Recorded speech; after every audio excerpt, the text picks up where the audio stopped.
Eh, untuk materi pertama, silakan dibacakan.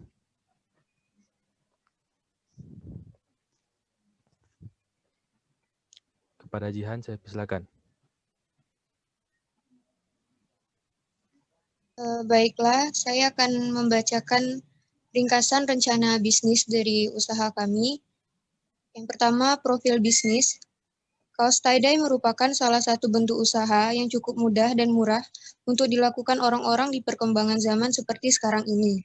Dengan menggunakan biaya minimal serta tidak memerlukan banyak orang untuk pengerjaannya, membuat usaha ini menjadi lebih menjanjikan. Bentuk usaha ini memanfaatkan perkembangan tren yang berkembang terus-menerus. Coraknya yang beragam dan terkesan abstrak membuat usaha ini dapat menyesuaikan diri dengan tren karena bentuknya dapat berubah-ubah tanpa ada corak yang tetap. Usaha ini menggunakan bahan-bahan yang mudah didapatkan dan proses pembuatannya pun juga tidak terlalu rumit, yaitu hanya dengan menggunakan kaos polos yang kemudian diberikan pewarnaan dengan teknik tertentu yang akan menciptakan corak yang berbeda-beda di setiap teknik yang digunakan. Usaha ini sendiri masih termasuk dalam usaha skala kecil, akan tetapi dalam pendistribusian hasil produksinya, usaha ini tidak hanya memanfaatkan usaha online dengan memasarkannya melalui toko-toko pakaian, namun usaha ini juga mengandalkan cara usaha berbasis online melalui berbagai media sosial yang ada, sehingga akan lebih banyak menarik perhatian calon konsumen. Sekian dari materi yang saya sampaikan, saya kembalikan kepada moderator. Oke, terima kasih kepada Jihan. Untuk lanjutannya, kepada saudara Telo, saya persilakan. Baiklah, saya akan melanjutkan menjelaskan identifikasi peluang bisnis. Di zaman modern seperti sekarang ini, fashion menjadi salah satu hal yang penting dan begitu melekat dalam keseharian banyak orang. Jadi produk tie-dye ini sendiri lebih terkesan simpel bagi banyak orang, namun akan tetap terlihat elegan saat digunakan sehingga akan sesuai untuk dipakai di kalangan anak muda yang lebih suka dengan pakaian yang simpel untuk digunakan, namun akan tetap lebih kelihatan bergaya. Dan di masa pandemi ini juga sekarang tentu akan banyak orang yang lebih memilih menghabiskan sebagian besar waktunya di rumah, sehingga mereka tidak akan terlalu memikirkan pakaian apa yang digunakan ataupun penampilan mereka saat di rumah.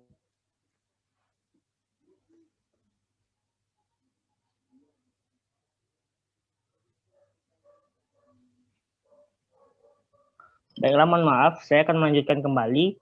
Jadi, namun dengan adanya produk tie-dye ini yang terkesan simpel, maka orang-orang akan lebih banyak memilih pakaian yang dapat digunakan, yang bukan hanya simpel, tetapi juga akan menunjang penampilan mereka tetap terlihat bergaya. Produk ini sendiri telah dipromosikan di berbagai media sosial, dan dikarenakan dalam masa pandemi ini banyak orang yang menghabiskan waktu di rumah, maka orang akan lebih banyak menghabiskan waktunya dengan media sosial. Dan jadi media sosial ini adalah salah satu hal yang mereka bisa digunakan untuk menghabiskan waktu luang, sehingga promosi produk di media sosial tersebut akan lebih mudah dilihat oleh masyarakat yang menggunakan media sosial dan berpotensi untuk menarik calon pembeli juga akan semakin meningkat. Selanjutnya yaitu latar belakang bisnis. Di era modern ini, kebutuhan akan sandang terutama kaos sangat penting bagi masyarakat. Kaos merupakan pakaian bagian atas yang dapat menunjang kepercayaan diri dari penggunanya. Dengan model yang kasual dan enak dipakai, kaos menjadi pilihan utama masyarakat yang akan bepergian santai atau sekedar dipakai untuk rumah. Kaos sendiri bisa diberi desain yang unik sesuai selera agar kaos tersebut terlihat lebih fashionable dan lebih menarik untuk dilihat tentunya. Kaos ini tidak hanya dapat dipakai oleh kaum pria, namun juga kaum wanita dapat memakainya. Kaos ini sendiri didesain untuk memberikan kenyamanan kepada penggunanya dengan bahan kain yang menyerap keringat dan akan memberikan rasa dingin ketika digunakan. Dengan latar belakang tersebut, maka tersiratlah di pikiran kami untuk membuat usaha yang bergerak di bidang perdagangan kaos dengan desain teknik pewarnaan tie-dye ini. Di Indonesia, tie-dye dikenal sebagai teknik ikat celup dan saat ini menjadi tren fashion populer selama pandemi. Jadi tie-dye adalah teknik mewarnai kain dengan cara mengikat kain dengan cara tertentu sebelum dilakukan pencelupan dengan warna maupun penyemprotan. Hingga itu juga dengan pewarnanya bisa disesuaikan dan dicampur sehingga akan menghasilkan perpaduan bentuk corak warna. Belakangan ini sendiri, tie-dye sangat booming di media sosial. Hal tersebut dapat menjadi faktor bagi kami untuk memilih usaha tie-dye karena melihat peluangnya yang sangat besar. Selanjutnya yaitu tujuan usaha ini, yaitu memperkenalkan dan memberikan informasi terkait usaha produk kaos tie-dye ini. Kemudian menciptakan inovasi dengan mengembangkan kreativitas dalam bentuk sebuah usaha. Yang ketiga, memberikan pengenalan akan motif-motif yang dihasilkan dari teknik pewarnaan tie-dye. Yang keempat yaitu untuk mendapatkan penghasilan dari usaha tersebut.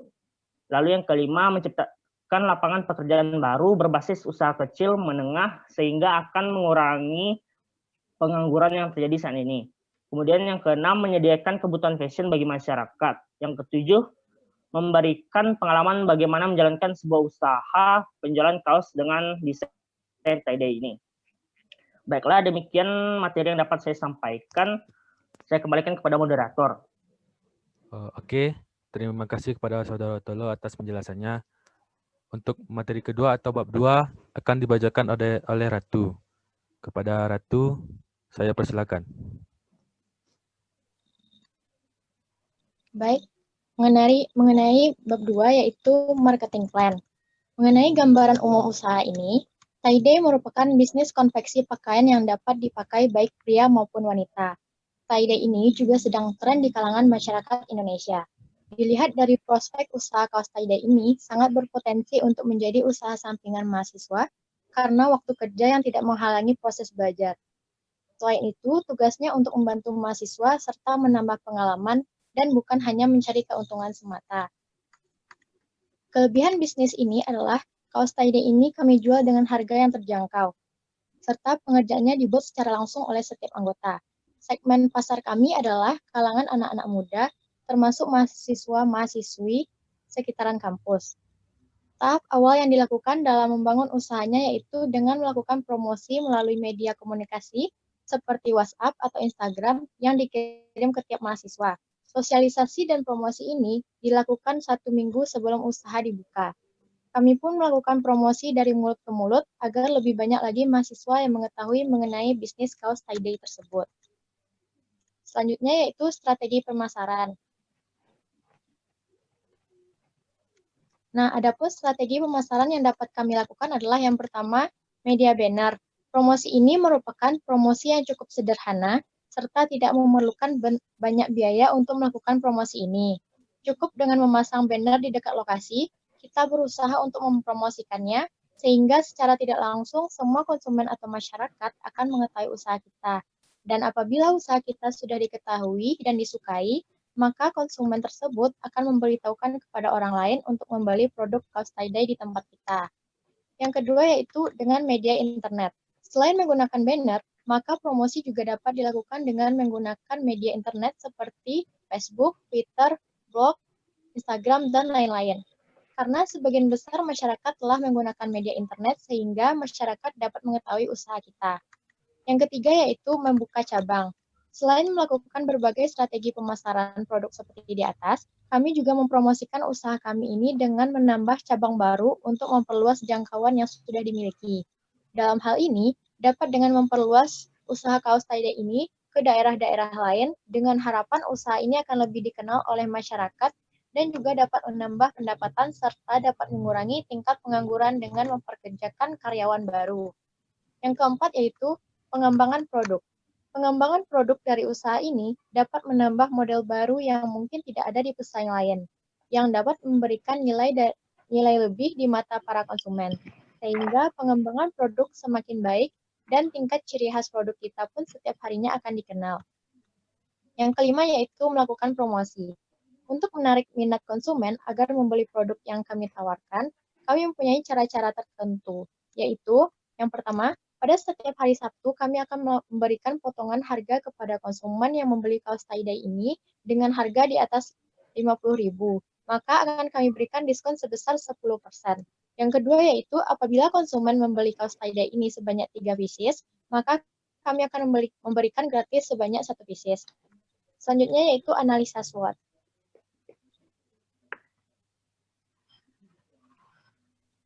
Yang pertama yaitu strength atau kekuatan, yaitu proses pembuatan yang mudah dan cepat.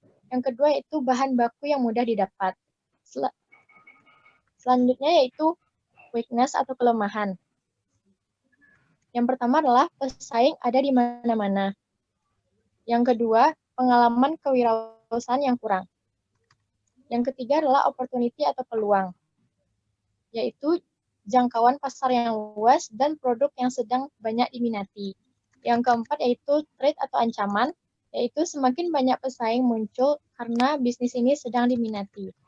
Sekian dari materi yang saya sampaikan, saya kembalikan kepada moderator. Oke, terima kasih kepada Saudari Ratu atas penjelasannya. Untuk materi selanjutnya akan dibacakan oleh Saudara Aqsa. Kepada Aqsa, saya persilakan. Baiklah, terima kasih kepada moderator. Saya akan menjelaskan bab 3 yaitu tentang rencana produksi. Yang bagian A, desain bentuk dan ukuran. Langkah pertama dalam merencanakan produk adalah kita harus tahu bagaimana bentuk dan ukuran produk yang kita inginkan. Bentuk di sini kami artikan sebagai motif yang akan kami aplikasikan pada baju yang ingin dikostumisasi. Berhubung karena produk yang kami hasilkan berupa kostumisasi, maka bentuk yang akan kami hasilkan adalah berupa sesuatu yang abstrak, namun tidak campur aduk. Walaupun begitu, tidak menutup kemungkinan kami akan menerima request dari pelanggan bagaimana bentuk atau motif yang mereka inginkan atau sesuai dengan selera pelanggan. Sedangkan untuk ukuran produk, kami akan menyesuaikan dengan ukuran baju dari pelanggan yang inginkan. Maka ukurannya adalah berapa ukuran baju yang ada pada umumnya. Tidak menutup kemungkinan jikalau ukuran yang diinginkan pelanggan bisa lebih besar atau lebih kecil daripada umumnya. Masuk kita ke bagian yang kedua yaitu desain fungsi produksi. Desain fungsi ini dilakukan tidak hanya kepada produk dengan skala yang besar atau kompleks saja, tetapi juga pada produk yang sederhana. Sekalipun karena apabila fungsi dari produk itu tidak dapat dijalankan, maka produk tersebut tidak berguna. Satu konsep penting dalam mendesain fungsi produk adalah konsep realitas yang didefinisikan sebagai probabilitas produk dapat difungsikan dengan memuaskan selama periode waktu tertentu di bawah kondisi pemakaian tertentu. Produk yang kami hasilkan ini berupa baju tie-dye. Kami akan berupa untuk menghasilkan produk yang bisa tahan lama dengan memilih kualitas baju yang bagus dan memproduksi ulang sebaik mungkin sehingga tidak ada kerusakan sedikitpun yang mengakibatkan tidak bisa tahan lama nantinya. Kami juga akan berusaha menghasilkan motif yang bagus yang menyesuaikan dengan selera calon pelanggan atau calon konsumen sehingga produk kami ini bisa dipakai dalam jangka waktu yang panjang. Hanya cukup dari saya kembalikan kepada moderator. Oke, terima kasih pada Aqsa atas penjelasannya. Masih di bab 3, selanjutnya akan dibacakan oleh Saudari Tari. Kepada Tari, saya persilakan. Berikutnya adalah pembuatan produk. Yang pertama, menentukan alat dan bahan. Bahan yang akan dibutuhkan adalah berupa baju polos, karet gelang untuk mengikat, air secukupnya, kantong plastik untuk membungkus baju, sarung tangan, botol untuk tempat pewarna yang diinginkan.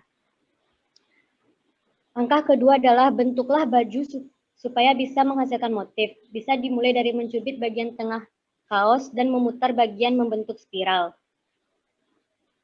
Yang ketiga adalah kemudian ikatlah baju yang sudah spiral itu dengan karet gelang dan diberi alas. Warna kaos dengan pewarna yang dilarutkan dan sudah dimasukkan dalam botol kecil tadi. Berilah warna yang berbeda pada setiap bagian baju pada setiap bagian supaya lebih menarik. Berikutnya bungkus baju itu dan masukkan ke dalam kantong plastik dan diamkan selama 24 jam. Setelah 24 jam, baju bisa dikeluarkan dari plastik dan lepaskan karet gelangnya. Setelah itu, baju dijemur. Setelah kering, baju bisa digunakan. Sekian dari saya kembalikan kepada moderator. Oke, terima kasih kepada Saudari Tari atas penjelasannya. Untuk bab 4 akan dibacakan oleh saya sendiri, yaitu tentang proyeksi keuangan. Yang pertama itu kita mencari tentang sumber modal. Modal yang kami dapatkan akan kami kumpulkan secara sukarela dari uang pribadi masing-masing anggota.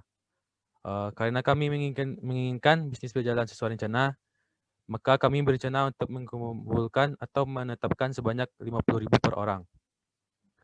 Maka total yang akan kami dapatkan adalah sebanyak Rp350.000. Dengan modal awal sebanyak itu, kami merasa sangat cukup untuk memulai bisnis kami ini. Selanjutnya adalah analisis biaya. Analisis biaya yang kami lakukan adalah untuk satu unit saja, seperti berikut ini. Yang pertama kita mulai dari biaya tetap. Untuk biaya tetap, kami membutuhkan kain alas sebanyak 1 unit dengan total harga Rp5.000. Kemudian sarung tangan 1 pasang dengan total harga Rp10.000. Dan botol untuk tempat pewarna sebanyak 3 unit dengan total harga Rp30.000. Maka biaya tetap yang kami butuhkan adalah sebanyak Rp45.000. Selanjutnya adalah biaya variabel. Kami membutuhkan baju polos 1 unit dengan total harga Rp25.000, plastik klip 1 unit dengan total harga Rp1.500, karet gelang 5 unit dengan total harga Rp500, air secukupnya sekitaran 4 air mineral gelas seharga Rp2.000, dan pewarna pakaian 4 unit dengan total harga Rp18.000. Maka kami membutuhkan biaya variabel Rp47.000. Dari rincian tersebut, maka kami membutuhkan total biaya sebanyak Rp92.000. Dari harga tersebut, kami bisa menyimpulkan atau memberikan penjualan 1 unit baju tie-dye seharga Rp95.000. Oke. Untuk penjelasan selanjutnya, saya serahkan kepada Saudara Vicky.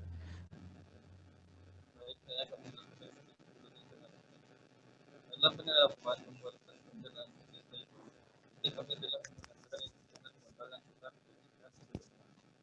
Dilihat dari analisisnya, bisnis ini dikatakan bisa berkembang karena analisa kondisi lingkungan ini sangat kuat. Tidak hanya itu, melalui analisa lingkungan ini, kami dapat mengetahui kelebihan, kekurangan, kesempatan maupun hambatan dari usaha yang kami bangun. Tidak kalah penting, hambatan yang banyak bermasalah pun jadi salah satu faktor yang dibutuhkan dalam melakukan perencanaan bisnis ini.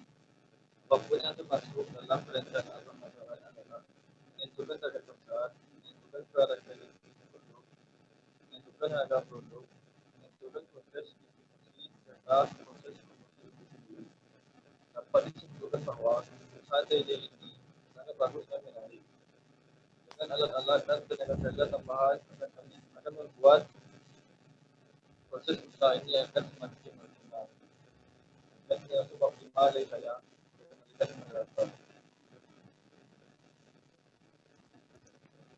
Oke, terima kasih kepada Vicky. Dengan berakhirnya penyampaian kesimpulan tadi, maka berakhir pula hasil presentasi kami tentang bisnis plan baju tie-dye ini. Baiklah, terima kasih kepada semua anggota yang telah mempresentasikan atau membacakan hasil penjelasannya. Saya ucapkan terima kasih. Assalamualaikum warahmatullahi wabarakatuh. Waalaikumsalam warahmatullahi wabarakatuh. Waalaikumsalam warahmatullahi wabarakatuh.